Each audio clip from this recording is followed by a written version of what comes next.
오늘 본문이 포함된 여기 성경 에베소서 4장부터는 예수 그리스도를 믿는 그리스도인들이 어떻게 교회 생활을 해야 하는지, 또 우리의 신앙을 실제 삶에 어떻게 적용해야 하는지 그것을 가르쳐 주시는 말씀들로 편성이 되어 있습니다. 교회를 정의할 때 교회는 건물이 아니고 하나님의 백성들이 모인 것을 교회라고 합니다. 교회라는 이름으로 하나님의 백성들이 모였기 때문에 교회에서는 항상 관계가 중요한 문제 중에 하나입니다. 하나님을 만나는 곳이기 때문에 먼저는 하나님과의 관계를 생각해야 하고, 또 사람들이 모였기 때문에 서로 맺어가는 관계를 대단히 중요하게 생각합니다. 그러면서 교회는 또 세상 속에 존재하고 있기 때문에 세상과 그리스도인 또는 교회는 어떤 관계를 맺어야 하는지, 이런 부분들이 매우 중요합니다. 그래서 오늘 사도 바울은 그것을 부르심을 받은 합당한 성도의 삶에 대해서 그것을 그렇게 표현했습니다. 사도 바울은 오늘 본문을 포함한 에베소서 4장에서 바로 교회의 하나됨에 대해서 말씀하고 있습니다. 오늘 본문 4절부터 6절은 이렇게 말씀하지요. 몸이 하나요 성령도 한 분이시니 이와 같이 너희가 부르심의 한 소망 안에서 부르심을 받았느니라. 주도 한 분이시요 믿음도 하나요 세례도 하나요 하나님도 한 분이시니 곧 만유의 아버지시라.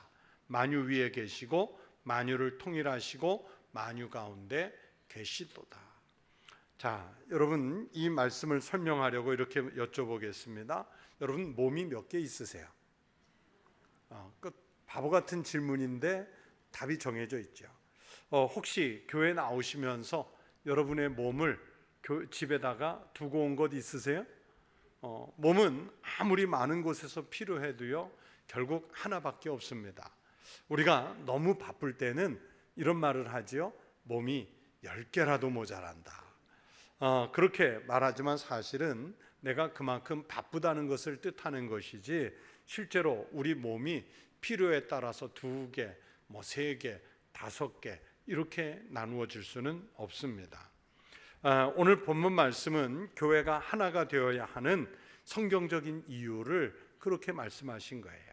하나님이 한 분이시고 성령이 한 분이기 때문에 그리스도의 몸된 교회도 하나가 되어야 합니다. 바울은 우리의 신앙과 교회 생활을 그래서 몸이 하나인 것에 비유를 했습니다. 몸이 하나인 것처럼 성령도 한 분이고, 우리가 같은 교회에 모인다는 것은 한 소망 안에서 부르심을 받은 것이라고 말씀해요. 주님도 한 분, 그 주님을 믿는 믿음도 하나, 한 분이신 주님의 이름으로 받는 세례도 하나입니다. 만유 위에 계시면서 만유를 통일하신 하나님이 한 분이시기 때문입니다. 그래서 오늘 본문에서 뒷부분인 4절부터 6절의 말씀은 그리스도인들이 하나가 되어야 하는 이유를 말씀하신 것이라면, 앞에 1절부터 3절 말씀은 그렇게 교회를 하나 되게 하려고 그리스도인이 하나님의 부르심에 합당한 성품을 가져야 한다. 그 내용으로 이렇게 오늘 본문이 구성되어 있습니다. 여러분, 우리 청복교회는 하나님께서 부르신 성도들의 모임인 교회인 줄로 믿습니다. 그렇다면 우리가 교인으로서 어떤 성품을 가져야 하는지 오늘 말씀을 통해서 배우겠습니다. 오늘 본문 1절을 시작하면서 이렇게 말씀하지요. 그러므로 주 안에서 갇힌 내가 너희를 권하노니. 사도 바울이 옥에 갇힌 채로 옥중서신으로 이 편지를 썼다는 걸 알 수 있고, 그러면서 이 본문을 그러므로라는 단어로 시작을 하고 있습니다. 왜 그랬냐면 앞에 1장부터 3장까지는 바울이 교리에 대해서 썼기 때문에 이제부터는 그 교리에 맞추어서 실천 방향에 대해서 말씀을 하겠노라 하는 의미에서 그러므로 이렇게 시작을 해요. 로마서를 읽어도 똑같거든요. 사도 바울이 로마서를 쓸 때 로마서 16장 가운데 1장부터 11장까지는 교리를 말씀한, 이론을 말씀한 것이고, 그러면서 12장으로 넘어가면서 실천을 이야기하면서, 그러므로 앞에서 교리를 얘기했기 때문에 그러므로 너희는 이렇게 살아야 한다 하는 뜻에서 그러므로 이렇게 썼어요. 즉 교회 생활, 신앙 생활은 그저 신학이나 이론을 많이 아는 것이 중요하지 않고요, 알고 있는, 교회에서 배운 신앙적인 삶을 실천하면서 사는 것이 중요합니다. 그래서 바울은 지금까지 가르쳐준 이 말씀대로 이제 여러분의 올바른 교회 생활, 신앙 생활을 위해서 내가 권면을 시작합니다, 그렇게 밝히는 거예요. 살몬드라는 유명한 신학자가 계시는데요, 이분이 오늘 1절 본문에 대해서 뭐라고 이야기를 했냐면, 믿어야 할 것에서 행할 것으로 나가게 하는 말씀이고, 동시에 이론적인 신학으로부터 실생활의 구체적인 문제로 나가게 하는 말씀, 이렇게 해석을 했어요. 그만큼 이제 성도들이 교회 생활에서 실제로 행해야 할 문제를 다룬다는 뜻을 1절이 말씀해 주시고 있습니다. 그러면서 오늘 본문의 권하노니라는 말은 헬라어로 파라칼레오라는 단어를 썼는데, 사전을 찾아보니까 간청하다, 강하게 권고하다, 이런 뜻을 가졌어요. 그러니까 사도 바울께서 강압적이고 명령적인 자세로 여러분에게 말하려는 것이 아니라 하나님의 진실하신 사랑의 바탕을 두고 간청하는 마음으로 이제 여러분에게 권면을 시작할 테니 여러분 잘 들으시고 실천해 주십시오 하는 부탁의 말씀을 이 단어 파라칼레오에 담았습니다. 목회자가 그런 마음 아니겠습니까?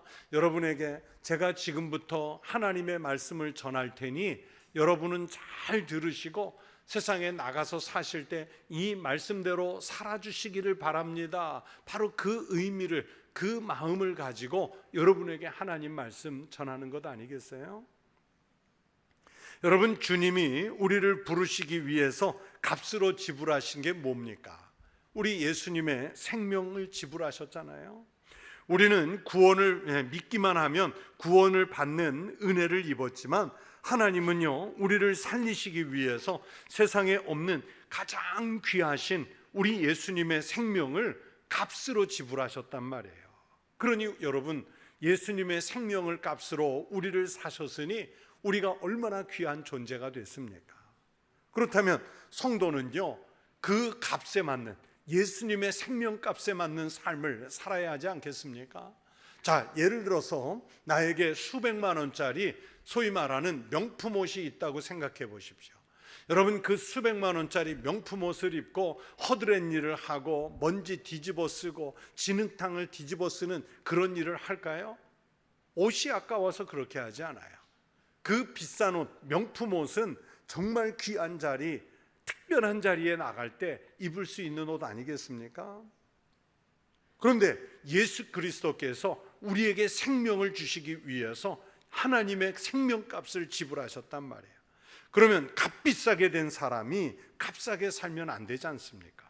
바울이 너희가 부르심을 받은 일에 합당하게 행하라 이렇게 말씀하는 것은 결국 우리의 삶을 가치 있게, 그러면서 예수님의 생명값에 어울리게 살라는 뜻에서 너희가 부르심에 받은 일에 합당하게 행하라, 그렇게 말씀하시고 있습니다. 우리는 세상과 분리된 거룩한 백성으로 살아야 한다는 뜻이 강합니다. 하나님께서 우리를 성도로 또는 교회로 불러주셨기 때문에 그 부르심에 합당한 삶을 살아야 한다는 말씀입니다. 그래서 그 부르심에 합당한 삶을 살기 위해서 우리에게 신앙적으로 어떤 자세가 필요한지 오늘 본문 2절과 3절에서 말씀하는 것은 5가지 성품이에요. 5가지. 그 첫째, 뭐는 겸손해야 한다고 성경이 말씀합니다. 여러분, 우리 기독교 신앙의 제1의 덕목은 바로 겸손과 순종 또는 순종과 겸손입니다. 하나님께서 제일 싫어하시는 죄가 교만이라고 성경이 말씀하죠. 그렇다면 하나님께서 가장 좋아하시는 성품은 무엇일까? 바로 겸손과 순종입니다. 겸손한 사람이 순종하지 않을 리 없고 순종하는 사람이 겸손하지 않을 리 없습니다. 그래서 겸손과 순종과 겸손은 별개할 것이 아니라 항상 함께하는 덕목이에요.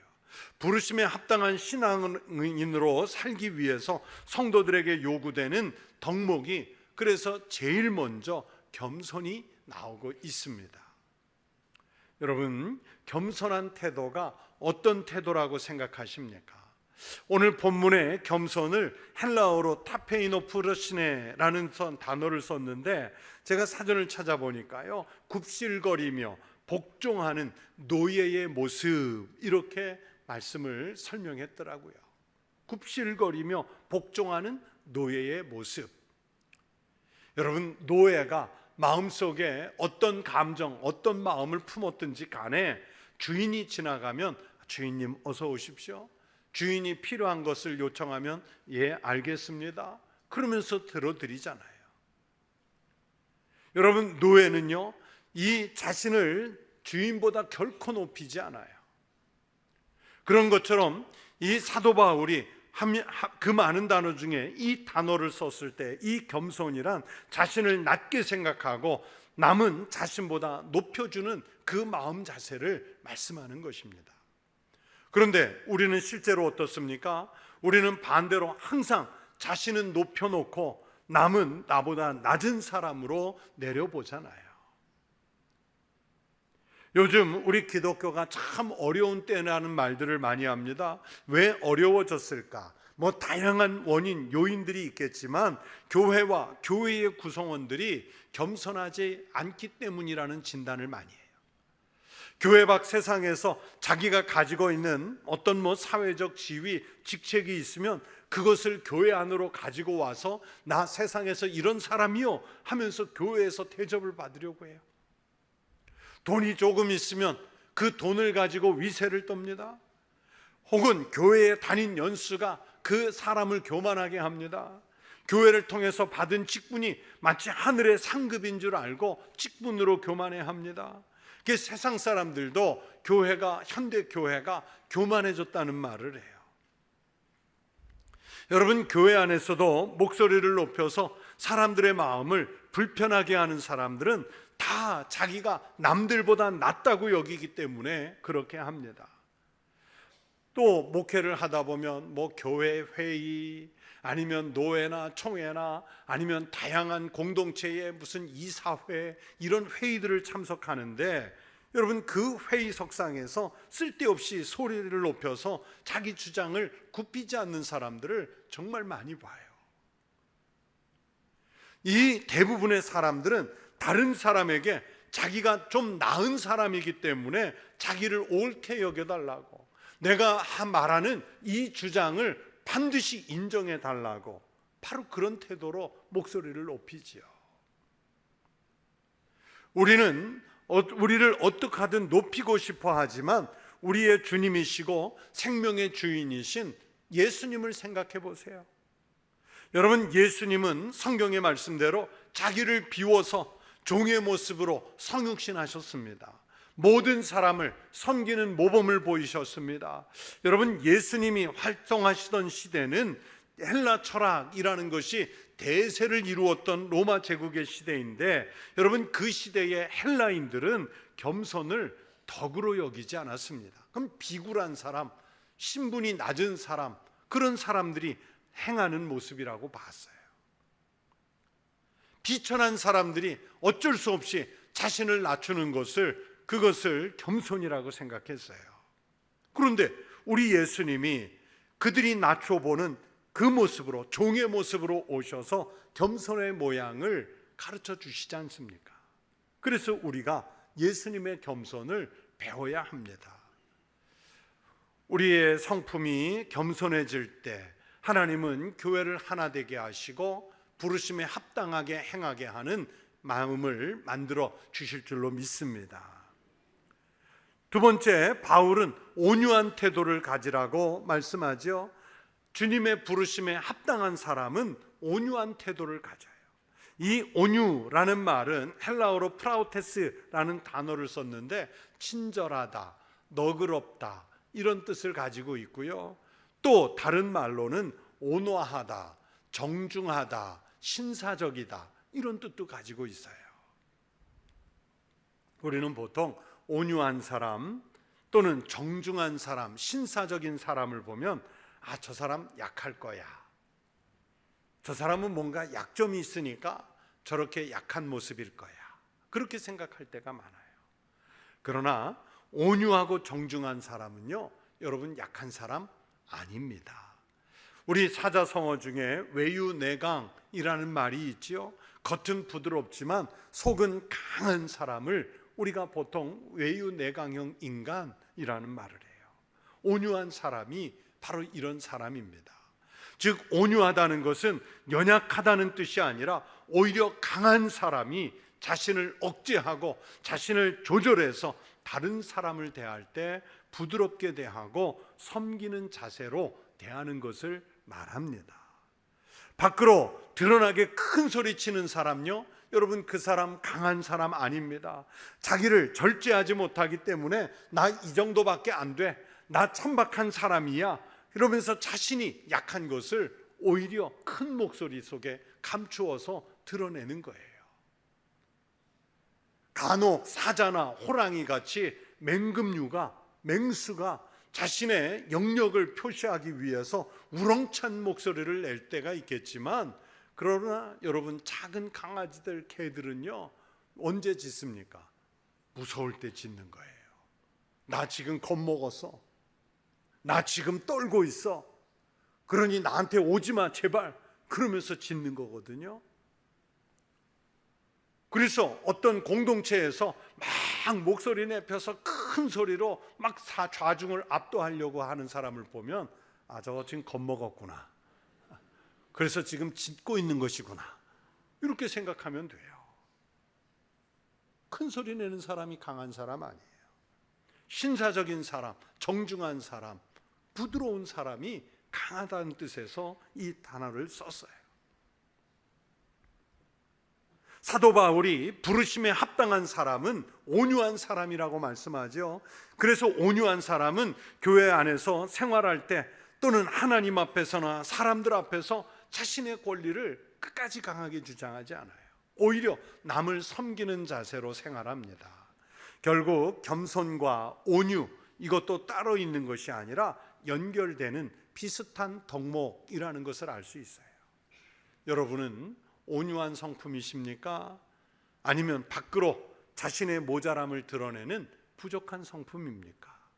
우리가 신앙으로 점점 더 성화가 된다는 것은, 또는 성숙한 신앙인이 되어간다는 것은 바로 온유한 성품으로 섬기는 사람이 돼 간다는 것을 의미합니다.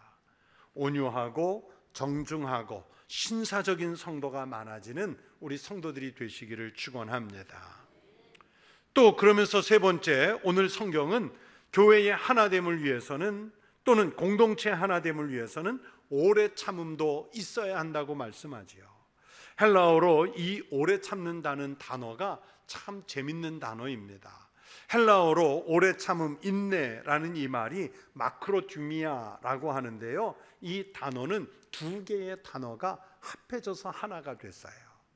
먼 거리라는 뜻을 가지고 있는 마크로스라는 단어하고 분노 이런 뜻을 가지고 있는 디모스라는 단어가 합해져서 마크로듀미아 한 단어가 됐어요. 그러니까 무슨 뜻일까요? 분노에서 멀어지다, 악한 감정에서 멀어지다, 이런 뜻을 가지고 있습니다. 여러분, 우리가 교회 안에서도요 다양한 사람들과 관계를 맺다 보면 상대방 때문에 교인들이 모였음에도 불구하고 나쁜 감정이 생길 수도 있고 노여움도 생길 수가 있고 또 다른 사람의 잘못 때문에 마음속에 상처가 있어요. 여러분, 교회 다닌다고 늘 마음이 편안하던가요? 여러분, 교회 안에가 전부 이렇게 돌아보면 천사만 모였나요? 아니에요. 그런데 우리가 이 모임 공동체 속에서, 그게 교회가 됐든 집이 됐든 직장이 됐든 어느 곳에서 우리가 살 때 우리 감정을 다 쏟아내고 표현하면서 산다면 여러분, 그곳은 천국이 아니라 지옥됩니다. 지옥돼요. 상대방의 잘못에 대해서 내가 응징할 수 있는 상황이나 힘을 가졌어도 참을 수 있는 것이 바로 마크로디미아, 오래 참음입니다. 여러분, 우리 예수님이 십자가에 달리시기 전에 12영이나 더 되는 천군과 천사를 동원해서 자신을 보호하실 수 있다고 말씀하셨죠. 제사장과 바리새인들, 로마 세력에 대해서 바로 응징할 수 있는 하늘의 힘을 우리 주님이 가지셨다는 뜻입니다. 그러나 예수님은 그들에게 일어나는 분노의 감정으로 응징하지 않으시고 참고 십자가 위에 달리시잖아요. 그렇게 십자가를 지셨어요. 바로 예수님이 십자가를 지시는 그 상황이 마크로디미아, 오래 참음입니다. 사도 바울은 디모데전서 1장 16절에서 이렇게도 말씀합니다. 그러나 내가 긍휼을 입은 까닭은 예수 그리스도께서 내게 먼저 일체 오래 참으심을 보이사 후에 주를 믿어 영생을 얻는 자들에게 본이 되게 하려 하심이라. 예수님이 먼저 참아주셨기 때문에 내가 그것을 배워서 나도 다른 사람들에게 바로 본이 되게 하시려고 예수님이 먼저 모범을 보이셨대요. 만약에 여러분, 우리 예수님이 나의 죄에 대해서 또는 우리들의 죄에 대해서 오래 참아주시지 않았으면 어떻게 됐을까요? 우리는 살아남지 못합니다. 예수님이 참으신 것처럼 그러므로 우리도 참아야 합니다.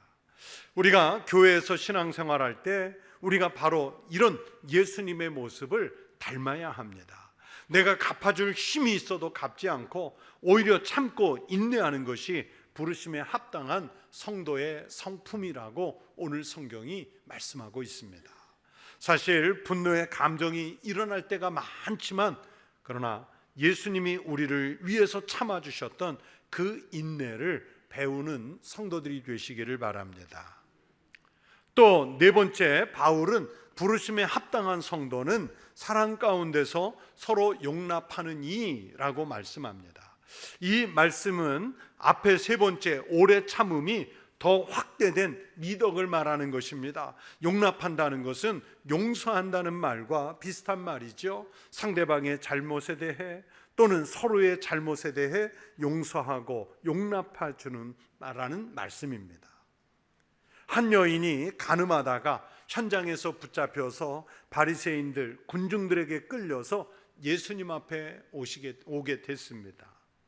여러분, 그 여인의 입장에서 얼마나 부끄럽고 창피한 순간일까요? 지금 자기를 아는 동네 사람들이, 아니 모르는 동네 사람까지 다 나와서 지금 지켜보고 있습니다. 이제 곧 예수님의 말씀 한마디만 끝나면 소위 돌에 맞아 죽는 투석 사형을 당하기 직전이에요. 사람들은 지금 돌 던진 준비를 하고 손에 돈을 들고 기다리고 있어요. 차라리 이 자리에, 공개적인 자리에 끌려 나오기 전에 차라리 중간에 죽었으면 얼마나 좋았을까. 그런데 예수님은 지금 율법을 어긴 이 여인을 향해서 군중들에게 죄 없는 자가 돌로 치라 말씀하세요. 이 상황에서는 돌로 치는 것이 율법을 지키는 것인데 죄 없는 자, 즉 율법을 어긴 적이 없는 사람이 먼저 그렇게 하라고 말씀하죠. 여러분, 아무리 완벽한 바리새인이라도 율법을 어겨보지 않은 사람이 어디 있을까요? 아무도 이 여자에게 돌을 던질 수가 없었습니다. 정죄할 사람이 없었습니다. 예수님도 그래서 이 여인의 죄를 묻지 않았습니다. 여자에게 죄가 없어서 묻지 않으신 것이 아니라 용서하시고 용납하시려고 묻지 않으셨습니다. 이것이 바로 그 영혼, 그 여인을 사랑하는 예수님의 방법이었습니다. 우리는 내가 조금만 손해를 보면 또는 무엇인가 잘못한 사람을 눈에 띄어 발견하면 자신이 가장 완벽한 의인이라고 생각해서 용납하지 않고 그를 비난하고 손가락질하기를 먼저 합니다. 70번씩 7번이라도 용서하고 용납하는 것은 내가 그런 대우를 받아야 한다는 것이지 내가 다른 사람을 그렇게 할 수 없다는 태도로 우리는 신앙생활을 하면서 정죄를 합니다. 그리스도인은 형제의 잘못에 대해서 오래 참을 뿐만 아니라 그들의 잘못을 그리스도의 사랑으로 용서할 수 있어야 합니다. 그러나 반대로 내가 무엇인가 잘못해서 용서를 받을 일이 있으면 기꺼이 용기를 내서 먼저 사죄를 구하는 것도 바로 그리스도인의 용기입니다. 그렇게 서로 사죄하고 서로 용서하기를 먼저 할 때 주님이 우리를 더 크게 용납하시는 은혜를 주실 줄로 믿습니다.